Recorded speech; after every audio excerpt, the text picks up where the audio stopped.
Hey everybody, there are a ton of ways that you can follow us online. We've got our website, realnerdspodcast.com, that you can go to and you can read articles and find the podcast episodes there as well. If you like social media, you can follow us on Facebook at Real Nerds Podcast or on Twitter and Instagram at Real Nerds. You can also call us anytime and leave a voicemail at 720-6nerds5, and then we'll play your voicemail on the show. Thanks for listening. I hope you like us.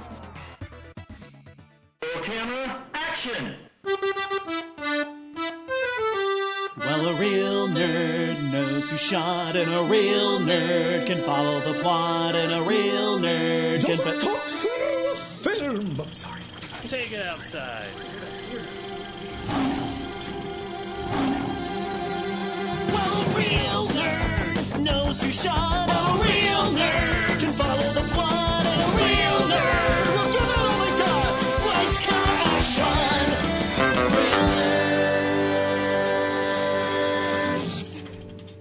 This is Real Nerds Podcast. We are the best movie podcast in the universe. I'm Ryan. I'm joined by Brad. Maybe the best podcast of all time. Not just space, but also the fourth dimension. Yes, or a dimension people don't even know about yet.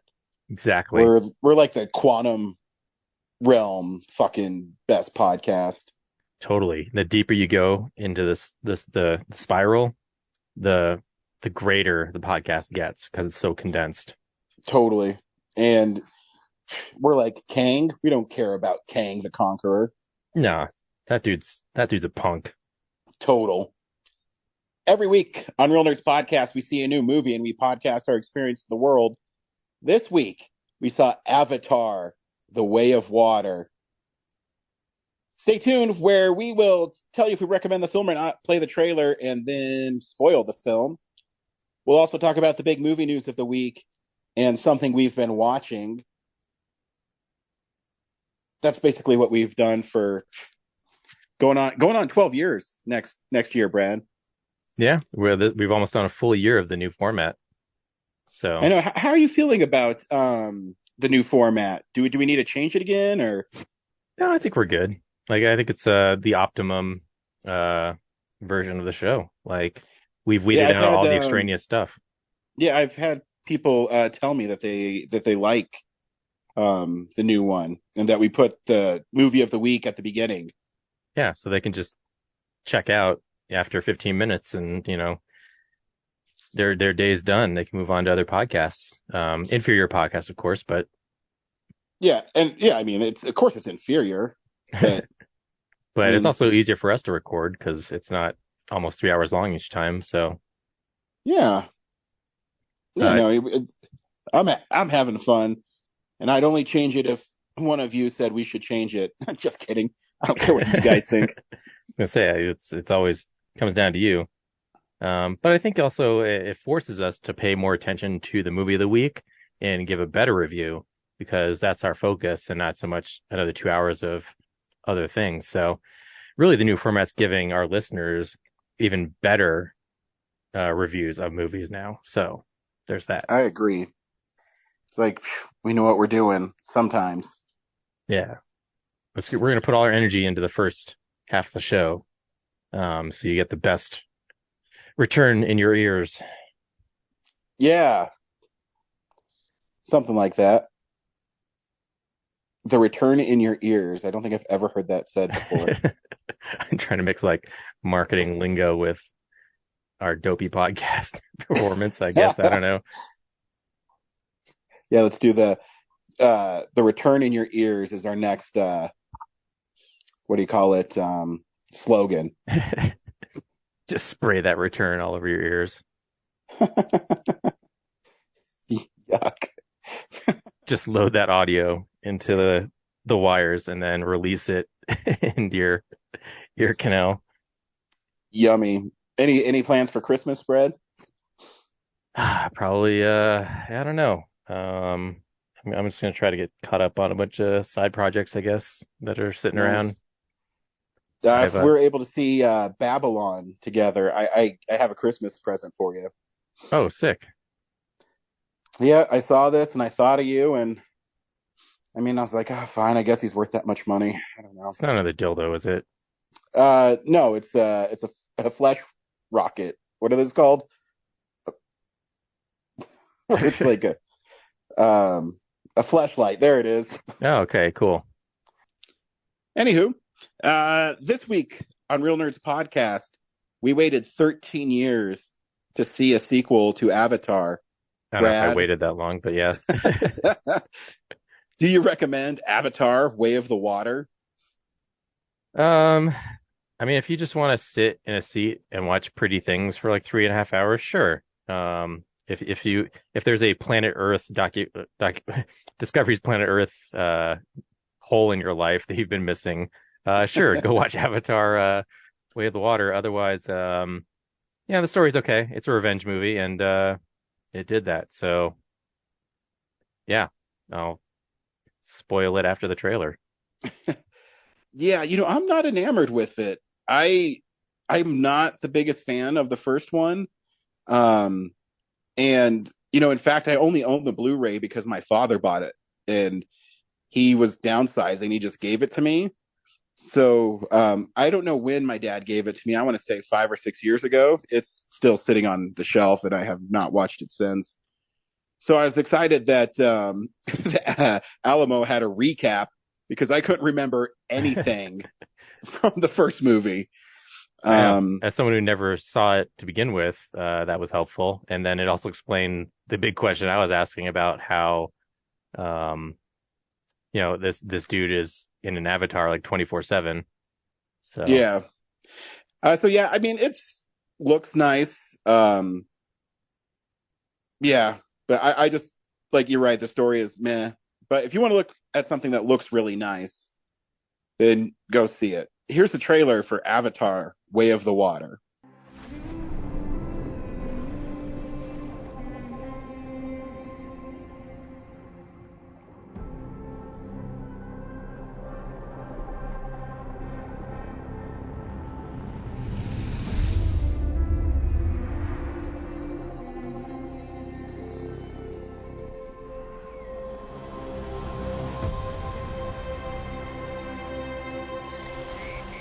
Dad, I know you think I'm crazy. Not behind those big rocks. But I feel her.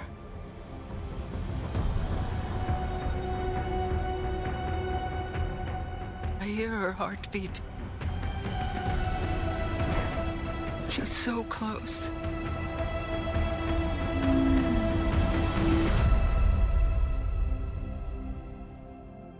So what does her heartbeat sound like?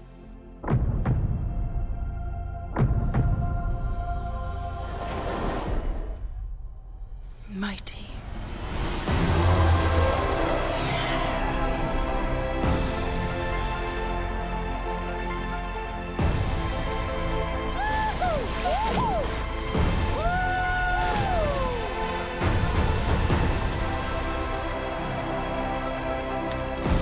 We cannot let you bring your war here.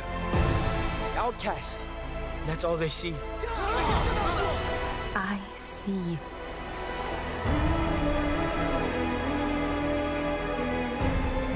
The way of water connects all things. Before your birth and after your death. This is our home! I need you with me. And I need you to be strong.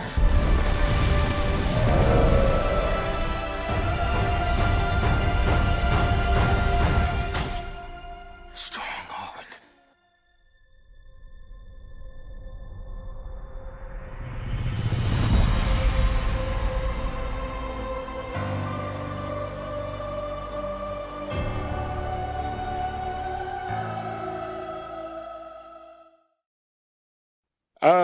This movie takes place, I don't know how long after the first Avatar. And Jake, I think it might be actually 13 years because the prologue shows like Sully and Natiri creating a family, and then dude, you remember their names? I can Barely. remember, like, what's their kids' names? I know the littlest one is like Tuck. Took. See? What the fuck? And that's it. That's all I got. I don't remember the two boys, and is it wrong for me to say I couldn't tell them apart most of the time? No, not at all. I couldn't tell them apart either. And then whatever character Sigourney Weaver plays, I don't know her name. I thought her name was Kitty, but I don't think that's right. It sounds It's almost right. It sounds almost right. It's a K something, right? I don't Kiri, know. maybe? I don't know. Cute. But anyway, after they do that whole prologue of like, hey, we made a family, which might be in real time 13 years, since the last one. But then they do like 1 year later after that prologue to introduce, the plot. So it might be that long. I don't know. Or, I don't know, maybe the gestation period of Navi is really quick. So maybe it was just like 30 days and then a year later. I don't know. Yeah. So yeah, the story revolves around now the colonel from the first one, who's the bad guy, was cloned as a Navi, and he's on his way to Pandora because they want to kill Jake Sully, which I don't know why they want to. Yeah, they bring back the full force of, I don't know, the Earth Corporation that mines unobtainium. They make the trek back, and his first order of business is just to get revenge. And apparently it's sanctioned by whatever company they work for because he has no other thing he's supposed to be doing. Yeah, I don't know, because I mean, it's just a revenge thing, and then they give him a whole team too. Like, it's like, I guess of all his people that have died, they're all cloned again as Navi, which it sounded like they were going to infiltrate them as, being part of it, and then Trojan they horse just decided they're going to be Marines and do it. I don't know. So anyways, they go. Sully doesn't want anything to happen to his family, so they move out to the water Navi, who are different names that I don't know who they are. Yep. What's their names? Do you remember? Nope. Yep, the water Navi. That's what I got. Yep. That's all I remember. And I really wish you could review these the day we watched them. Well, even then, like they made the point during the pre-show, and I think it's very what's the word I'm looking for? True.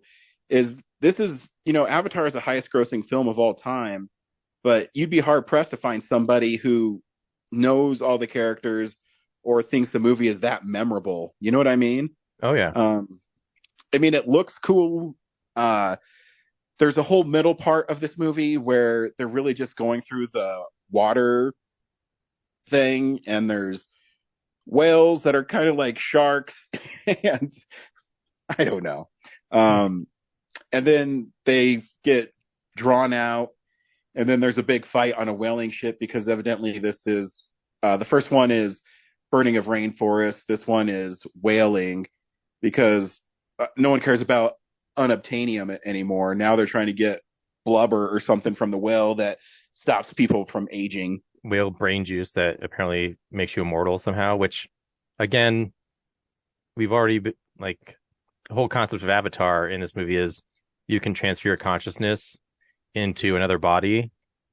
And so like, why does anyone care about mortality now? And they're still hunting for this whale brain juice. Yeah, if they wanted to, they could probably just make humanoid bodies and not Navi bodies and just transfer everyone's consciousness into those, right? Yeah, that's my issue with the story doesn't make any sense. For a movie that's 3 hours and 20 minutes long, it seems like there's a lot missing. There's a part where one of the Jake Sully's Navi kids is left out the reef with the whale things, and then it cuts to the other kids finding this like sacred tree, but they've never mentioned it before, and they're just there. And I guess Sigourney Weaver's kid has powers where she can control fucking sea life. Yeah, she's somehow directly connected to the aura of the planet. So, like right away, it's something's up because when everyone's learning how to breathe longer underwater, she's not even trying. She's just under there like she has gills or Yeah. something. So that's like a tip off, like, oh, she's more in tune with the environment than everyone else. But also, like, I don't understand. She's referred to as their daughter, but she's an avatar from Sigourney Weaver, the human character. Yeah, but born out of her avatar, which here's another thing I brought up, and I said it last week, and you said it before too.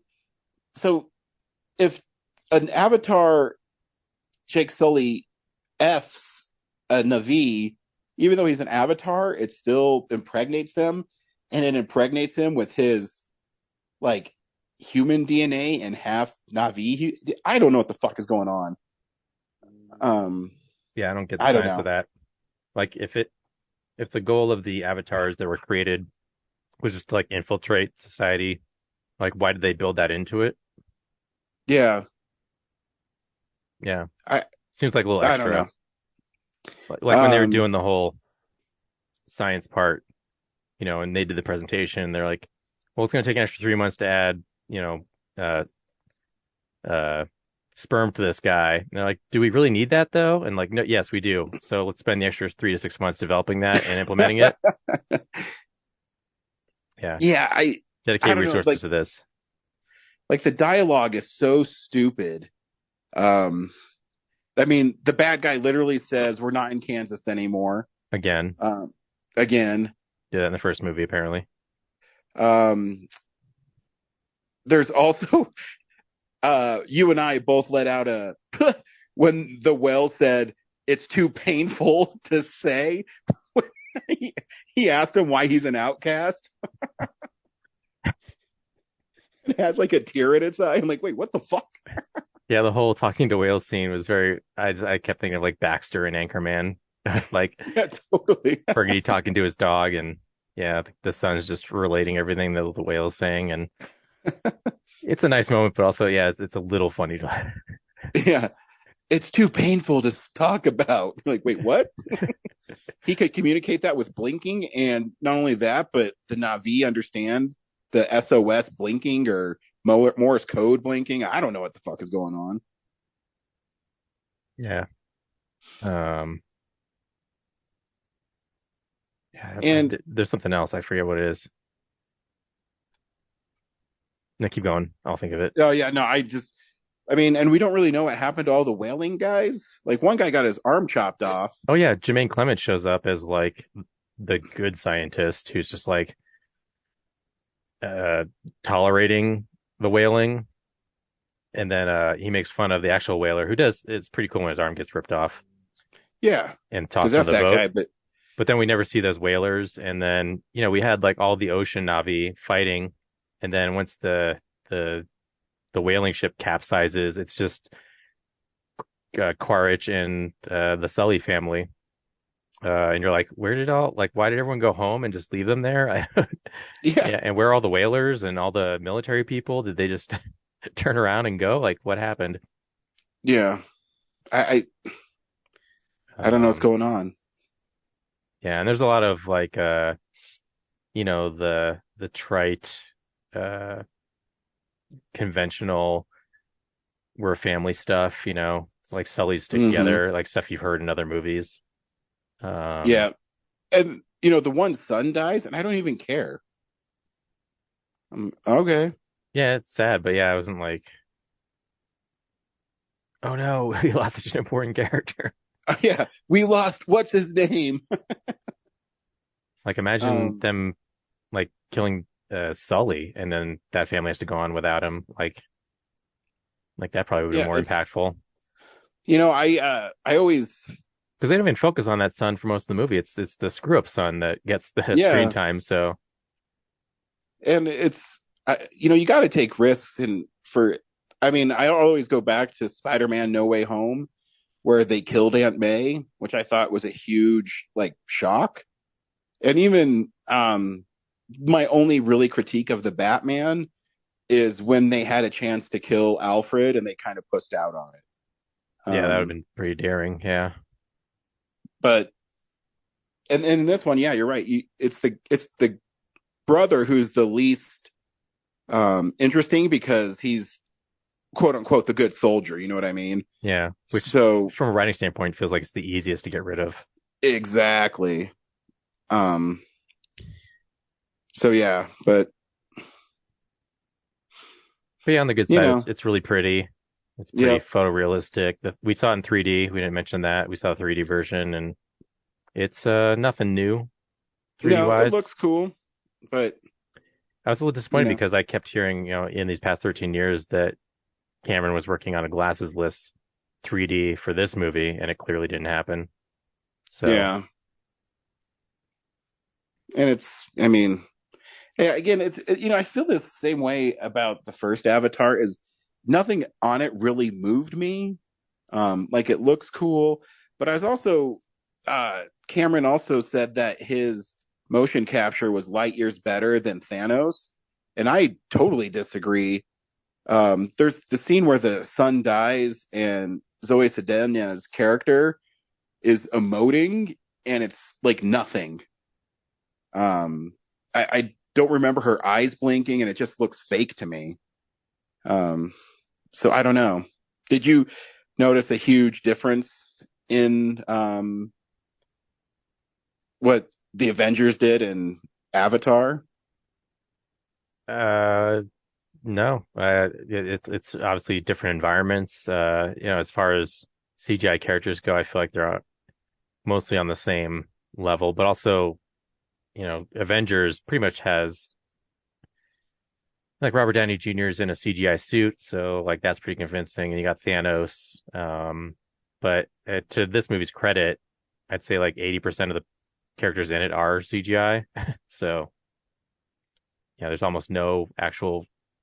It might as well be an animated movie. There's no actual. Yeah, that's what I mean. It feels like it's like Toy Story.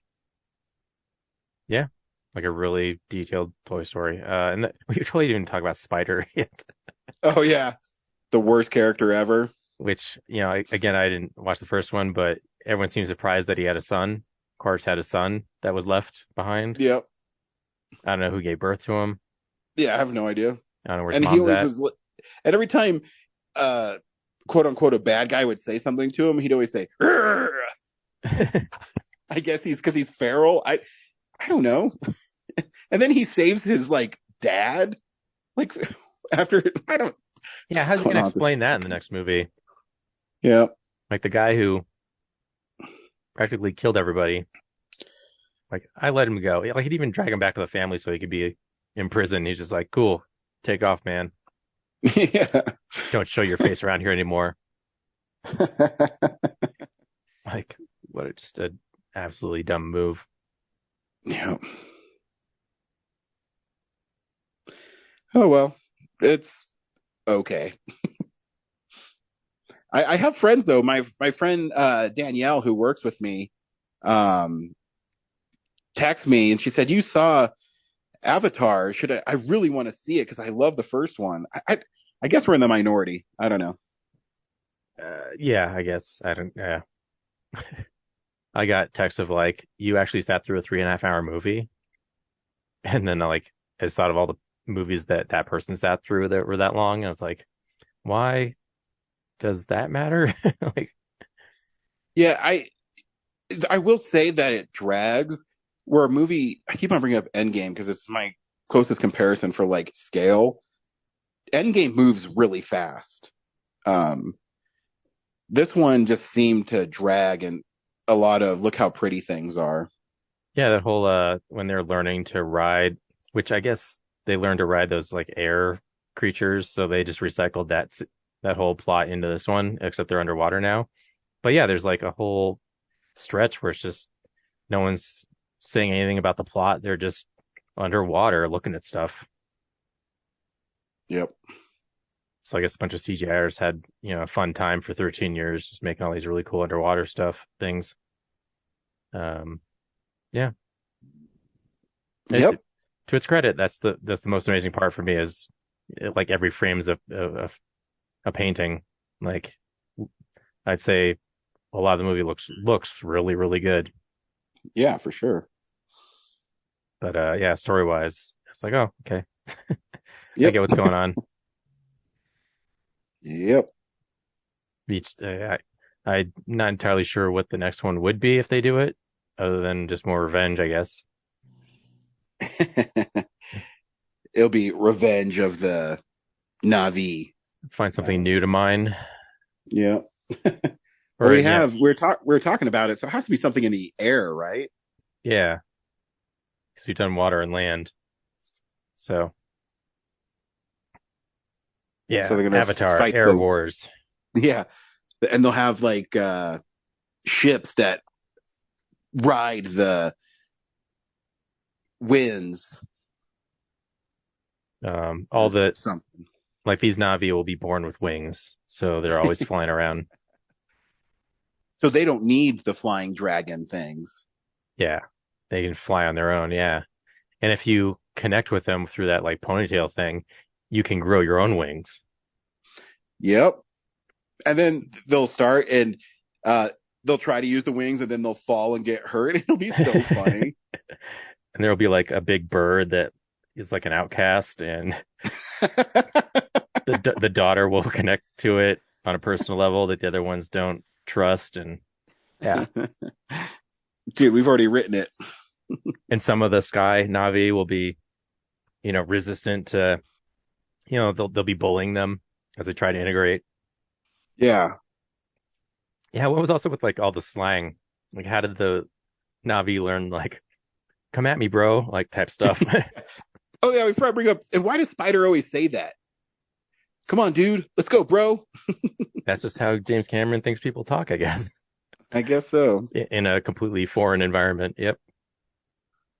Yep. I mean, I guess Jake Sully really integrated himself into the world then.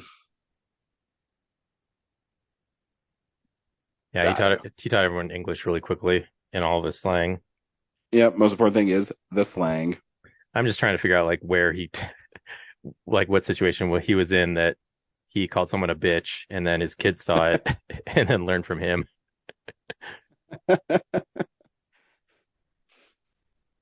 Yep. Anywho, this is the news story of the week. It's real news. So this is a little self-serving because we through this podcast have met some cool people, and some of the nicest, coolest people we've met was at Telluride Horror Show 2012. Adam Schindler and Brian Netto are directing a new film that's produced by Sam Raimi called Don't Move. And they're going to start it soon. And they actually have one of my favorite found footage films called Delivery. Of course, when it was released on home video, they changed it to Delivery, The Beast Within. I don't know why. I think there was another Delivery movie that came out at the same time, right? That's probably why. Maybe. I don't know. But yeah, it's cool part because... is it part of the Don't Breathe universe? Like Don't Breathe, Don't Move? No, so it's so not only is it Sam Raimi, but it's also the executive producers of Barbarian, which is one of the cool horror films of the year. If you haven't seen it, definitely do it. And it's an interesting premise. The premise is they say it's a seasoned killer injects a grieving woman with a paralytic agent. She must then run, fight, and hide before her body completely shuts down. So it's a really interesting thing. I know they're starting it really soon. So Adam Schindler and Brian Netto are really nice guys. They originally hooked up with Sam Raimi. Remember Quibi? Yep. Sam Raimi had a thing on there called 50 States of Fright, where directors from each state would tackle like an urban legend or something. Yeah. And they did the Minnesota one because that's where they're from. And so they so now that's their new thing. So good for them. Yeah. And it's just cool seeing it's cool seeing people that we've talked to, even something this year where I wasn't the biggest fan of Mad God, but that we sat down with Phil Tippett, 10 years ago, and he was talking about it. And we just saw a little clip of it 10 years ago, and how long and how much hard work he put into it is kind of cool to see. So yeah, it's kind of fun seeing people we've been around fall into these or work hard to get these opportunities. And I will be there to see it because I'm excited to see it. For sure. Yeah, maybe we can come back and talk about their new movie. Yeah, hopefully. I mean, I'm still friends with him on Facebook, name dropping. Yeah, just tag him when it comes out and be like, hey. Well, and that's not the only thing too. Quiet Girl's Guide to Violence. Fuck. Raphael Ruiz. Ruiz, thank you. He helped produce the new documentary and for Star Trek: The Motion Picture on their big deluxe edition this year. So yeah, another guy. So he kind of transitioned to that part of filmmaking where he works on special features on Blu-rays and things like that, which is really fun. So it's cool seeing another guy that we sat down with, and his short film was really cool to watch. And yeah, so it's just cool seeing all that stuff happen. And yeah, that's what I got for news this week. I mean, it's been dominated by Avatar stuff and DC stuff. Yeah, which we talked about. So yeah, cool. This is what we've been watching. So yeah, this is the stuff we've been watching. Brad, what'd you watch this week? Gosh, I don't know if I want to talk about Law and Order or The Nightmare Before Christmas. What do you think? Dum. Whatever you want. That's two very different things. Yeah. Law and Order. I texted you about it. It's fun seeing because I'm watching season 13 or I guess 14 now, and it's those seasons are right after 9/11. So they're almost 20 years old, and it's fun seeing people who are really popular now as really quick characters. So, for instance, Sebastian Stan, he's a babyface teenage kid in the episode he's in. But it was crazy that in that episode he plays a serial sniper. You find out, and his but he was in a car accident at age 5, and then Ty Burrell is a Marine who I guess kidnapped him or rescued him or something, and Sebastian Stan was in a family where the dad was really abusive, so he didn't mind getting kidnapped. And so he lived the rest of his teenage years with Ty Burrell. So it's a little bit like he was brainwashed, and the fact that he made it the story about his parents dying in a car accident is very Winter Soldier-y. And he's a sniper. And he's a sniper, he's an assassin. Well, he kills 4 people because the Marine trains him, but so yeah. I always think of Kevin Smith too in this, where he wanted to be the guy who led them to the guy who led them to the guy. Yeah, just the very beginning bad guy, or interviewed by the police or whatever. I think about that every time the first part where the detectives go around town. I always just think about Kevin Smith wanted to be that character because it's 3 or 4 characters that they run through, and yeah. So where are you streaming this on? I got Peacock still. Oh, okay. That makes sense because it's a huge NBC property. Oh yeah. They canceled it I don't know 2012 or something, and they're making new episodes now, with a whole new cast and everything. But yeah, there's like they don't have anything before season 13, which is the stuff I grew up on. So that's the stuff I really want to watch, but I can't because it's not there. Because yeah, it started in 1990. Oh. So yeah, I think when they ended, they had 20 seasons even. Now I think they got 22, and they're all 30 episode seasons and they're hour long. So it's a commitment. But yeah, they're always interesting. It's amazing, like to think like they wrote that many episodes. Like how many different ways could they do that show? Yeah, and also the spinoffs, I guess. But... yeah, say how many spinoffs are there? 3 or 4, right? Yeah, 3 or 4, because obviously SVU is the big one, the big spinoff. Yeah, and that was like the first one. But they also had like Criminal Intent with like I think it had Vincent D'Onofrio, and there's I don't know like a Family Court one or something. Yeah, like I browsed through the Peacock there. It's just like Law and Order or something, and you're like, I didn't know that existed. All right. Apparently it was like 2 seasons, maybe. I don't know. But yeah, it kind of makes me want to be like, I kind of want to be a detective.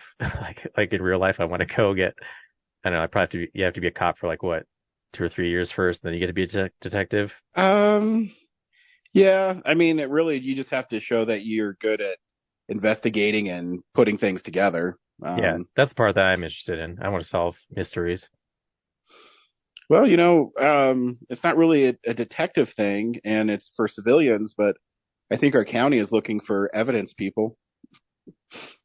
Like people who collect evidence or they analyze evidence? Basically, yeah. They're custodians and they analyze it. Yeah. The other interesting thing is because these seasons also are like right after CSI started. I'm watching them, and a lot of the like crime lab people in Law and Order are more prominent than they were in like the 90s. They have more personality and everything, so it very much feels like a push from the producers to be like, "Hey, CSI is stealing a little bit of our audience.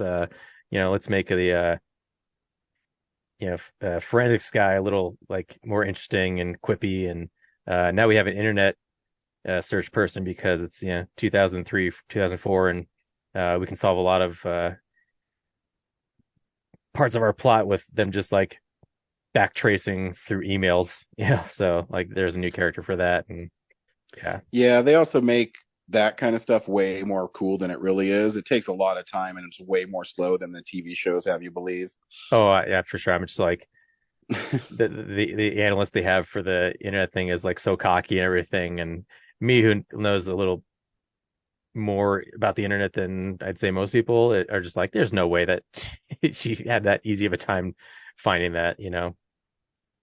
They basically treat it like you can get anything at any time, on the internet in the early 2000s, where I feel like there was still a pretty good, level of security even back then. So, yeah. And then, the Night Before Christmas, had you never seen it before? I thought I did, but apparently I didn't, because I was watching it and it's like, I only remember the parts that I've just seen in pop culture.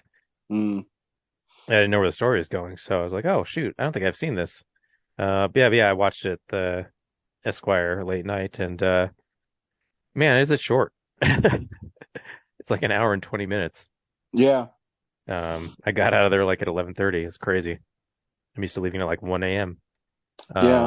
It's Laura's favorite film. I like it, but I've never been that in love with it. How lots of people are, Yeah, I feel like the songs are pretty repetitive, like the kind of the same tune going on. Like the animation, of course, is gorgeous and an amazing achievement. But yeah, there's also like story stuff that doesn't make sense to me, because Jack Skellington wanders into the forest because he's all, man, I've been doing this job forever.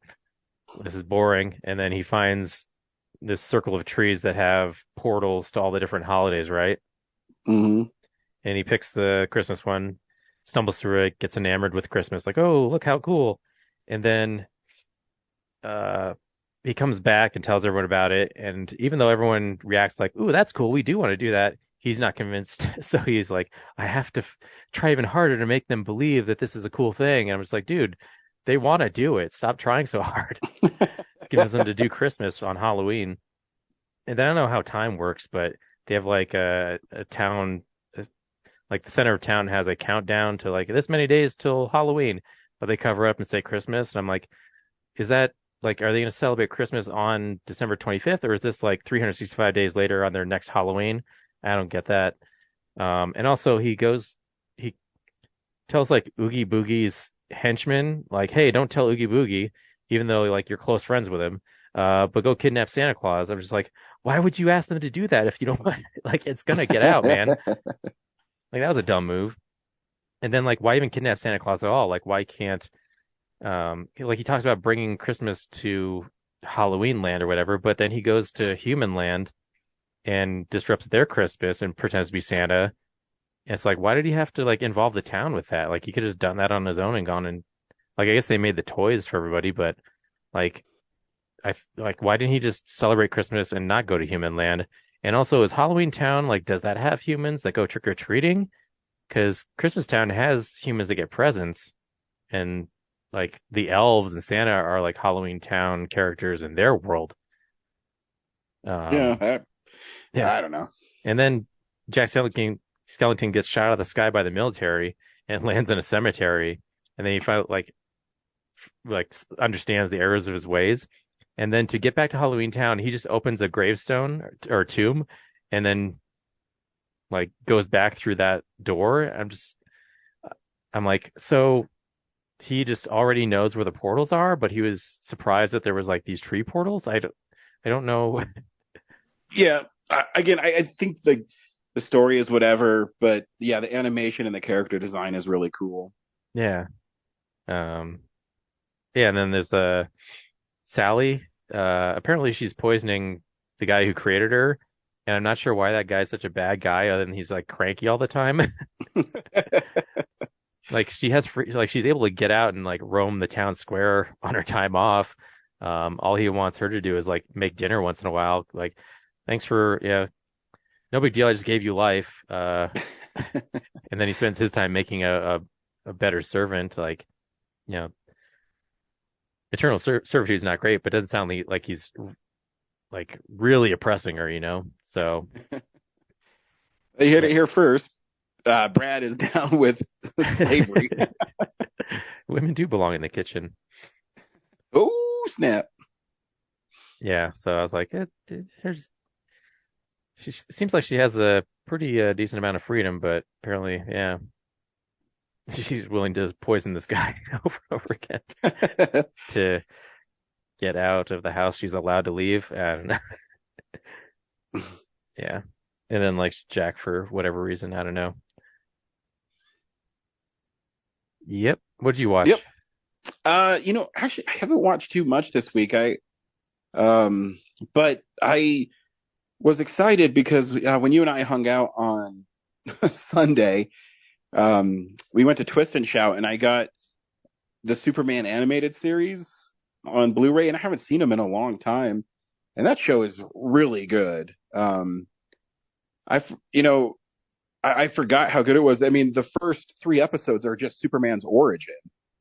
Wow. And so the first episode is just Krypton, and with Jor-El and Laura, Superman's wife, and Jor-El is talking about, Krypton being destroyed, and that everybody believes his AI system, Brainiac, that it's not going to, but it's a cool little twist on it where Brainiac also agrees with Jor-El, but he's telling everybody else that it's not going to destroy itself because in the meantime, he's downloading all of Krypton's memories, all its technological advances to preserve himself. So it's a really interesting first half hour. Then the second one is, for the most part, is young Clark Kent. And then it kind of ends with him going to Metropolis. And then the last part is people figuring out that there's a Superman and him fighting Lex Luthor, or quote unquote Lex Luthor. Because it starts with Lex gets this military suit stolen from him, and Superman deduces that he actually set it up so he could, so the U.S. government would have to pay him billions of dollars to make more.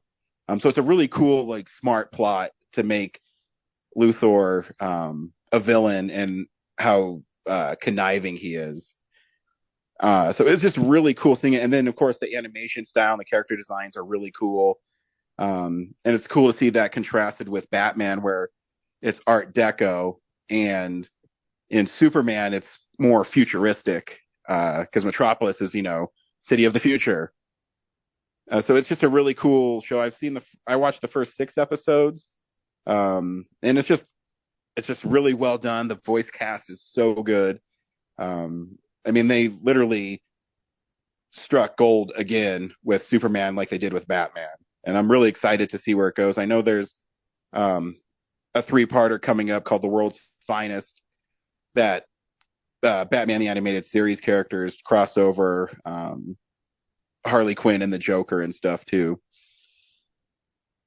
So Yeah, I'm looking forward to it. I gotta check it out sometime because, it was around when I was watching animated series and all that back in those days. But yeah, I never got around to actually watching it. So yeah, I remember a few like episodes, but I didn't watch it like I watched, the animated series. To this day, I'll plug in the animated series if I'm like, man, I just want to watch something that's really fun. It's serialized, and I'm going to watch the episode with Roxy Rocket or something. You know what I mean? I do remember working at game stores and everyone complaining about the Superman video game. Oh yeah, it's definitely known as one of the worst video games of all time. I remember, I don't think I ever played it, but I know people are complaining about you had to fly through rings as Superman or something. Yeah, that's all I remember from it, is just flying around like aimlessly without like any understanding of like what's going on. Yeah, we talked last week too. It was cool seeing, because I'm not the biggest Superman fan, but I do really love the 1978 film, and it's kind of cool seeing Superman just be Superman, where his powers aren't a burden. He does them to help people. It's just really cool to see again. And I hope that that's what they're going to do for the new Superman movie, is kind of bring it back to that hope, Yeah, I think Marvel helped with that because there was that like mentality of, thanks to the dark 90s here, like superhero movies and a little bit of the 2000 Marvel stuff of like, they have to be edgy and dark and adult. And I think like Marvel, through their use of humor, was really like made them unashamed to show their comic bookness. Yeah, I agree. And it's okay to, like, they don't have to all be dark. The darkness should really come from the villains. I'm okay with Batman because the Batman I think is an incredible film, and it fits that universe. That one's really bleak, but it works. Superman doesn't need to be that way. I think Superman should give people hope and, look for the good in humanity. I think an important thing too. And Superman fighting a huge cosmic threat, I think, would be fun. So hopefully they'll do that. I hope they get some big time Superman villain to be in it. Lex Luthor has been in almost every Superman film. It's okay if he takes a break. Yeah, they didn't even have the Joker in the first Batman Begins, so exactly. You can always get away with that. Yeah. Yeah. He's technically in the Batman, but it's not a Joker story, and that's okay. And the new Spider-Man didn't get a Green Goblin until the third one, so exactly. And that's what I mean too. And that's fine. It's everybody knows who Norman Osborn is. Everybody knows who the Joker is. If you tease them or they're just in it a little bit, I think that's fine. So I've heard all these stories about like all the failed Brainiac plot lines, and apparently the animated series came out of the gate with a Brainiac show. So yeah, like I said, it's an interesting take. I don't know Superman enough. I don't know if that's his original story, but I was intrigued. I mean, that makes sense to me because I know he's, an AI robot. So having him have all that knowledge of Krypton and self-preserving, that he's self-aware that way, I think is a really cool plot. Yeah, and it doesn't have to be just him. Like you can integrate that with any other villain. So yeah, I mean, I don't know what I defer to our friend Jesse. I mean, he's a huge Superman fan. I don't know who he'd want to see in a Superman film. Yeah, because I think like if it's just Brainiac in the movie, I think from a filmmaking standpoint, they would try to make a physical manifestation of Brainiac. So they would probably build some CGI character to like represent, this digital entity, which I think would probably be lame. Yeah, well, I mean, in the comics, he's like a big green guy. So I don't know. Metallo might be neat. Oh, that'd be, yeah. It's just like a human dude who gets like a kryptonite heart or something. Like that's just some kind of Frankenstein thing. I don't know. Yeah, I'm just scrolling through. I just typed in Superman villains. I was gonna say, I think it's Lex Luthor or Zod, and obviously we've had plenty of both. So yeah, you almost have to. Bizarro is kind of I don't know if that's like a character that can maintain a entire movie.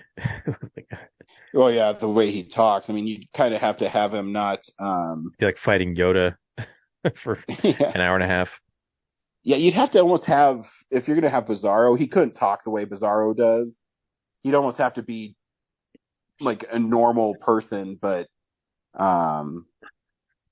just talk to Superman normally, because I don't think you could do it.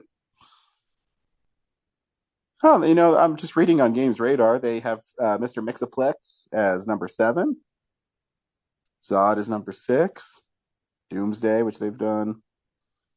I guess Darkseid, but they've done him in Justice League. Bizarro. Brainiac is number 2, and then I'm sure number 1's Lex Luthor, yeah. I don't know. I guess Superman's villains aren't as well beloved as Batman or Spider-Man. Yeah. I know, not my problem. Yep, that's for James Gunn and Peter Safran to figure out. But number 10 is Metallo. Yeah. So, right on. Yep, that's what I watched this week. I looked in our mail. I didn't see Corinne send us anything. Yeah, I don't think so. So, guess it's just us this week, my friend. That's cool. That's all I need for this week. Yeah. Next week, we're seeing Babylon. So we'll see you at the theaters for that. And then Filmsplosion. Yeah, Filmsplosion is January 8th for sure. So make sure that you get us those lists if you want to take part. I'll start posting about it. Yeah, almost at the end of the year. We're going to record it at the Bug. So I'm not going to make a public event out of it, but if fans want to come sit and be a part of the show, send us an email, let us know you'll be there, and we'll work it in, I guess. Yeah, we'll figure it out like we always do. So yeah, thanks for listening, and have a Merry Christmas, and we'll see you at the movies. Well, a real nerd knows who shot up. A real nerd can follow the plot. And a real nerd will give it all they got. Lights, camera, action. Real nerds. Thanks for listening to Real Nerds Podcast, a Nebulous Visions production. Stream or download episodes, read articles at realnerdspodcast.com. Stream us on Apple or Google Podcast, Stitcher, Spotify, or iHeartRadio. Follow us on Facebook, Real Nerds Podcast. Twitter and Instagram, @Real Nerds. Watch us on YouTube, Real Nerds Podcast. Email us at realnerds@gmail.com. Call us at 720-6nerds5. Thank you to Sparks Mandrill, Mike at Plan 9 Studios, and Bolognium for all of our groovy theme songs. And that's how you fucking do it!